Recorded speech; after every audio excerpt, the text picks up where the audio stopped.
It as a Victorian basis, and then, you know, taking it from there sort of into Discworld and things, but having this Victorian theme. So that's where I started.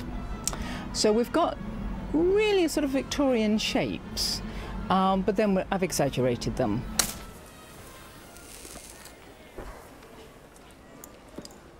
That's a terrible habit, you know. Perhaps I like bad habits. So we've got Adora is our heroine, and for most of the story she's got to be wearing black. So we've got here high neck, she's meant to be really rather severe and things, and then what I've got is a skirt that has got a very large train and a big bustle at the back, so it's sharp. She's playing a character that's slightly aggressive, very sort of witty and sharp, so this is what we've got for her for most of the production. Perhaps you could give him this. Tell him the post office apologises for the delay. Don't worry, it can't be a bill. It's sealed with a loving kiss. And then Moist himself, he, to begin with, he's in lots of different disguises as he's making his way up. And then he's given a basic, what we call his hero outfit. We've got here a nice sort of purple velvet collar to it, which makes it look a bit younger. And he wears it with the collar up. So it's looking a bit sort of, you know, more trendy. And then he wears these rather sort of nice sort of chartreuse, I sort of call it yellow, with a red waistcoat and this, again, rather sharp, impish bow tie. Richard's got these lovely sort of almond-shaped eyes, rather impy, so the tie rather, you know, has the same shape.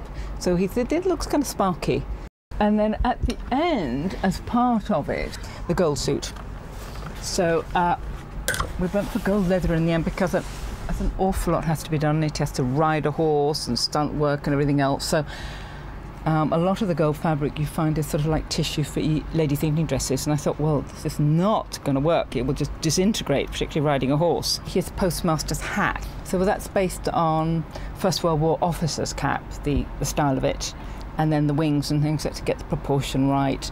It should look fun and amusing, but also in a way he wears it at a rakish angle. Again, you know, sort of like Second World War and things, hero.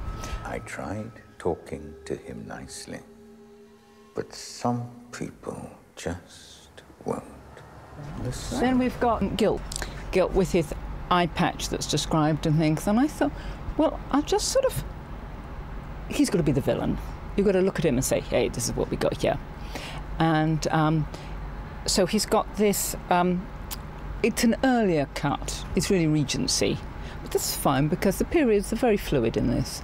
And then he's got sort of like a snakeskin collar, and then this very tall top hat with the wig and the eye patch, and this enormous bow tie. So the whole thing there is really, hey, look at me, I know what I'm doing, I'm the one here in charge. What's that on your face? It's nothing, it's just nerves. Horsefly is a complete mess costume-wise, with really ugly bright green trousers and things. Always gets it wrong, you know, no dress sense whatsoever. But with the clacks, why do we need a post office at all? What do journalists wear? They sort of wear trench coats, don't they? Trench coats and little hats. With that in mind then, let's have a completely different fabric. So I thought, well, colour and purple seemed quite good, and then giving again a great big bustle and things, keeping a nice shape, exaggerating it all. Big sleeves, big collar, and then that again neat little bow tie and things, and a sort of wacky hat and things, so she's sharp. Welcome to government service. Here's Charles, tall and sleek and black.